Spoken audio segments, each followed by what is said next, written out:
5 দশকের মধ্যে সবচেয়ে ভয়াবহ বন্যার মুখে পড়েছে স্পেন। মৃতের সংখ্যা বেড়ে দাঁড়িয়েছে 205 জনে। স্পেনের বিভিন্ন অঞ্চলের সহযোগিতা বিষয়ক মন্ত্রী অ্যাঞ্জেল ভিক্টর তোরেস বলেন, উদ্ধারকারী দলগুলো এখনও নিখোঁজ ব্যক্তিদের খুঁজছে, ফলে মৃতের সংখ্যা আরও বাড়তে পারে।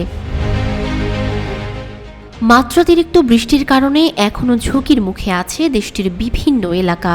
ভ্যালেন্সিয়া প্রদেশের পাইপোর্টা শহরে একটি নদীর পানি লোকালয়ে ঢুকে পড়লে পানির স্রোতে ভেসে অন্তত 40 জনের মৃত্যু হয়েছে। এ নিয়ে ভ্যালেন্সিয়াতেই বন্যায় মারা গেছেন অন্তত 202 জন। এছাড়া কাস্তিলা লা মাঞ্চায় 2 জন এবং আন্দালুসিয়ায় ব্রিটেনের 1 জন মারা গেছেন। গত মঙ্গলবার কিছু শহরে বন্যার ভয়াবহতা বেড়ে যাওয়ায় কাদা ও ধ্বংসস্তূপ থেকে মরদেহ উদ্ধার কাজ ফেলে রেখে চলে যায় উদ্ধারকারীরা।